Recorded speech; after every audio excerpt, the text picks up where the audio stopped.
Sammy Hagar? No. His name is Mick Jagger. Rolling Stones. Rolling Stones are coming to Cleveland. You might have seen some of those billboards that were kind of teasing that prospect. They just dropped their first album. Probably the last time they were in Cleveland was the last time they dropped a new album, because it's been a long time. Hackney Diamonds is the new one for the Rolling Stones. And they announced this morning that they will, in fact, play Brown Stadium next summer. They haven't played in Cleveland since 2002. Wow. They were supposed to come in 2020, but I think the pandemic jammed that up. So Rolling Stones coming to Cleveland next summer. I will have tickets for you next week. They're going to play Saturday, June 15th at Brown Stadium. The tickets are not on sale until December the 1st. You'll go to rollingstones.com to buy those tickets. But all next week, I will have them for you. I was trying to figure out or see if they had announced who their support was going to be. Little known fact, Brown Stadium's where the Browns play their home games. Right. What? I'm just trying to make Mary's head explode. Well, the Rolling Stones back in Cleveland next summer. And irrespective of who their support is, I'll have your shot to go. I'll also have WWE Raw tickets for you. They're back at the Romo Fijo December 11. Tesla is touring next spring. They'll play MGM Northfield Park. And if you want to get out to Castle Noel in Medina, just in time for Christmas, I'll have those tickets for you too. But I think I'll go to the Stones. I've seen them twice already over the years, but I know that they've been saying for 25 years that every tour was, I don't know if they've been saying it's the last, but you feel like it might be the last time. So if you've never seen the Rolling Stones, it might be worth it to see them since you won't have to travel. But they're so old. Yeah, but they can still do it, boy. I mean, to me, it's a case-by-case basis. You know, we were talking about this the other day with Sammy Hagar saying there's a lot of those songs I can't hit the notes because I was doing them 35 years ago, and I'm 76 now. But the Rolling Stones, yeah, very old. None of us will be close enough to be able to see the flaps and the folds up close. But, yeah, if you can still do it, still do it. And they have a ton of great songs, just hit after hit. I don't think you got to sell anybody on the Rolling Stones. I would go to that. Yeah, of course. So starting Monday, I'll have tickets for you next week. June 15th, they will play Brown Stadium. They're doing 16 cities, and Cleveland made the cut.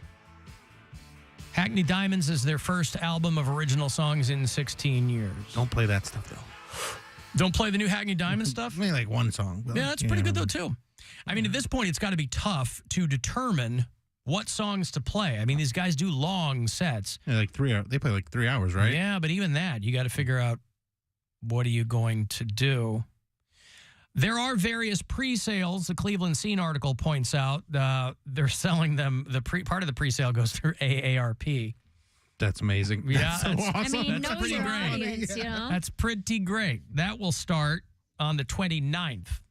But the general public tickets will go on sale December the 1st. My parents are, I think my dad's going on Social Security this year, and my mom started last year. And now I can say, now you're living off my money, finally, after all the years that they supported me. Sure. And you're like, yeah. They got to get in a few years before it becomes insolvent. You freeloaders over here living off my hard-earned tax dollars. Did anybody watch Letterman on Colbert? Anybody care about that? I did not watch it. I halfway care. Yeah, David Letterman came back to Colbert, and it had become a pretty conspicuous absence that he had never gone back to do Colbert because he literally did every other show. And the behind the scenes on it was, I think he felt pretty weird about CBS having somebody to replace him as quickly as they did. Colbert was already kind of in the pipeline when Letterman had told them, I'm thinking of retiring. You've got a plan for what the next thing is. You have to have at least an idea of something in place. And so I think it was like 2 weeks after Letterman announced, and they said Stephen Colbert is going to take over.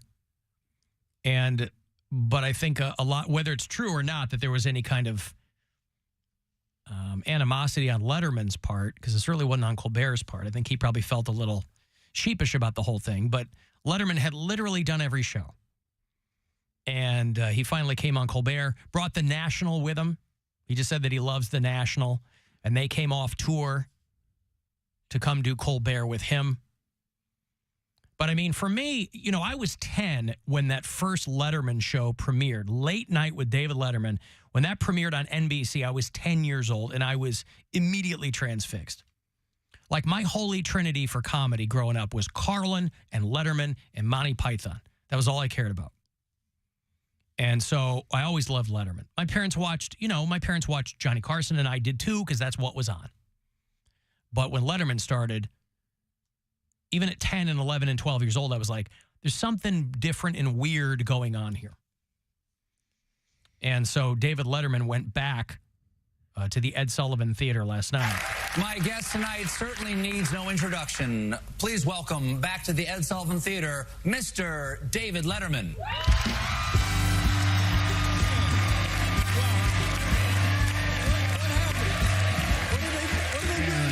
Can you pause it a second? I just want to explain something to you because you probably didn't get this. David Letterman does a show. My next guest needs no introduction on Netflix. And that's how he introduced him, which is like a nod to his Netflix show. That probably went over your head.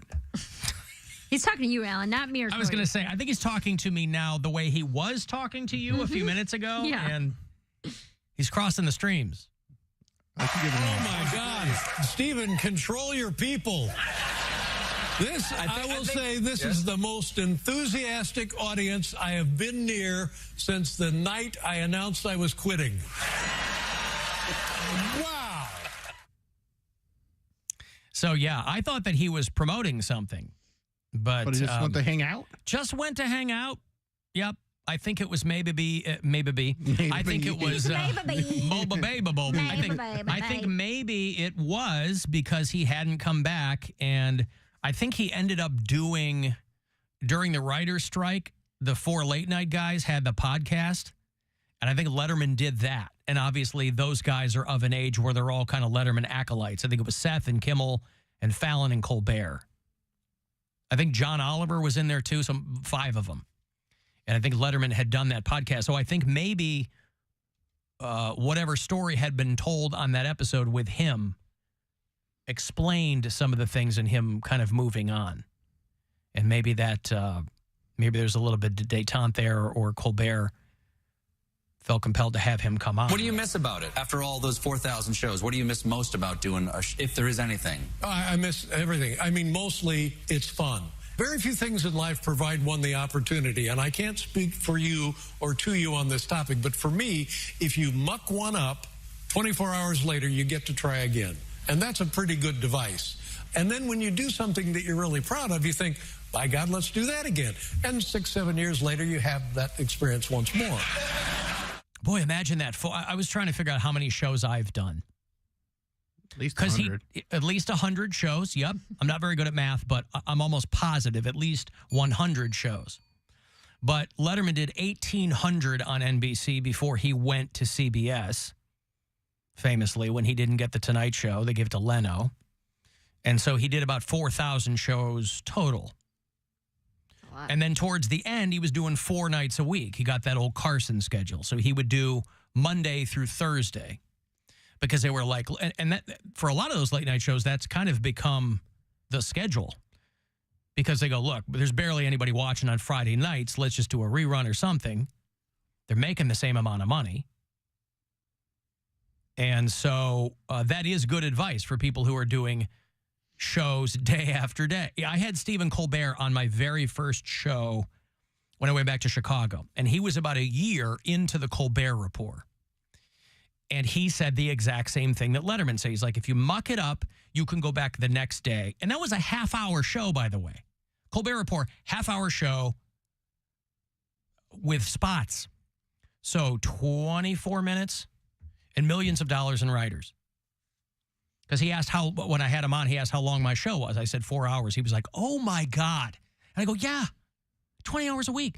So over the course of 4 hours, you can muck it up and recover in the same show, ideally. But having Letterman back in there was pretty wild. 4,000 shows. I thought maybe he just really did come to the conclusion that he missed it. But again, he still got the beard.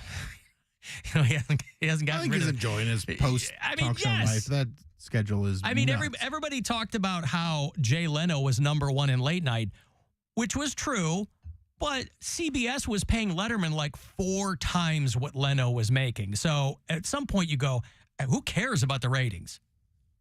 They were paying Letterman $30 million a year. So that's great. What's the matter with that? That I'm not getting it. Right. That you're not, that what? I would like to make that. I don't even, in my lifetime, that'd been fine. Like, you could pay for the rest of my life, just pay me $30 million. For the rest of your life, $30 million. One lump sum. Yep. Oh, I see. He only needs it once. He doesn't need it every year. I don't need it every year. Just $30 million. I can make that work. I'm making a lot less work. I watched, speaking of late night guys, I watched that Please Don't Destroy movie. Oh, yeah. On NBC on Peacock. Watched it. Yeah. It was all right. It was all right. It was exactly all right. Like, there were some definite parts where I was like, this is very funny. But there's something about comedy movies now where they, like, every character, they try to make the funniest character in the movie. And sometimes you just need a straight man. And I was hoping Conan was going to be more of a straight man in that, but he was trying to... He was way over the top. Way over the top, and it kind of wrecked his character. You think that was his choice, or that's how it was written? I feel like he was trying to... I think he was trying to be funny. Yeah, he's trying to be the guy. Yeah. But, yeah, it was. I thought I like those guys. I think they're funny. I mean, it wasn't too long. Yeah, it moved. Megan Stalter's in it. She's funny. It was cast well. It was funny. It was funny. Like there was some full frontal and it had some silly moments for sure. And I also don't like. I think one of the hardest things to do in a comedy movie is wrap up the movie, because I think they always go too big and make it too cartoony instead of kind of rooted in reality. So when they're coming, like, crashing through the windows of the store and, like, things that would kill people, I wish they would make that, like, tone that down a little bit and make it more realistic and not try and go for, like, the big, like, exciting scene. I just thought it was more in line with what their style seems to be, right? If you watch their video pieces on SNL. Yeah. And these are 3 guys. 2 of the 3 guys are sons of, like, legendary SNL writers. I don't think the redhead kid's dad was part of SNL. I think, and that was the joke, is that his dad in the show, or in the movie, is a former SNL writer, is Conan O'Brien. So, like, yes. I think that was pretty funny. Like, there's a lot of really clever writing in it, but I just think when they, like, ratchet up to that point where, you know, it gets to be too over the top silly versus, you know, I don't mind that. I'd always rather have too silly than not silly enough. No, but I don't mind silly. It's the unrealisticness of it. Like, when now they're, you know, they hang, or they have those glider suits and they crash through the window going 70 miles per hour and they don't die. Like, that's... He's saying maybe just a rewrite on that one. Yeah, just, like, figure out a way to slow them down so that we don't think that they, you know, are able to survive that. I also watched a terrible Netflix Christmas movie yesterday, and that was... well, you lost me at Netflix and Christmas movie, so I don't know what that... It's got Heather Graham and Jason Biggs and Brandy and Poundcake. I don't know what... Are you a Brandy fan at all? Yeah. I just saw everybody pissing on that movie. It's really bad. It's like, it's real bad. Should be on Tubi. I mean,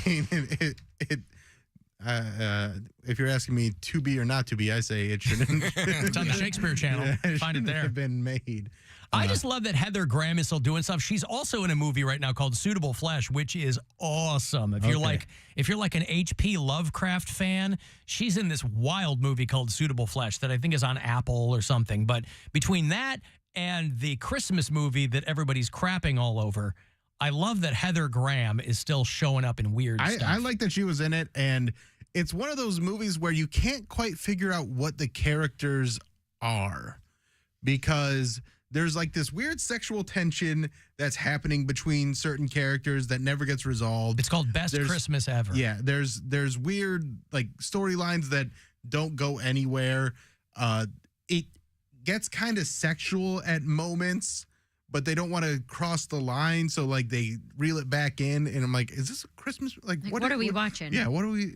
There's she's like over the top jealous. I don't know. It's weird. It's like they tried to make a vacation movie with a female lead, but it just didn't hit. What led you to click on that in the first place? It was just a Netflix Christmas movie. It was just a buddy wanted to watch it, so I was like, all right, let's do it. And it was not a guy buddy. No. Yeah, my buddy came over and said, hey, let's watch Best Christmas Ever. All right, Joe, let's watch it. Yeah, that's right. Yeah. It looks fun. It looks properly cast. It is Christmas season. I like Brandy Norwood as much as is that her name? As much as the next guy. And Heather Graham. Does Jason Biggs bang a pastry at any point in the movie? Why are you from Brooklyn all of a sudden? Why not? Because my friend what, Joe. you don't think we have Christmas in Brooklyn? Hey, I'm in from out of town. Let's watch some Netflix Christmas. Or are you Rocky? I can't tell what you are. That's Philadelphia. There's Brooklyn. Like the Beckham, Mario Brothers. like the Beckham kid. Oh. Brooklyn. And Brandy has had, like, she looks great, but she cannot emote at all. Too much Botox. So her whole face is just frozen solid, and she's trying to, like, do different scenes, and she always looks happy, but there's scenes where she's not supposed to look happy. Like, in the story of the movie, she's got a dead son, but she can't stop smiling. Like, it's really uncomfortable.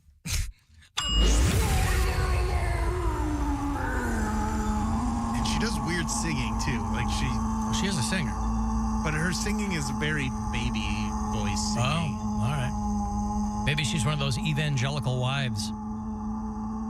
Maybe she got the fundy wife voice. All right, I've got to take a break. If you want to send a text, 35192 to get me there. You can watch live if you like at alancoxshow.com. iHeartRadio Alter Ego 2024. Presented by Capital One. Sold out. Your only way in is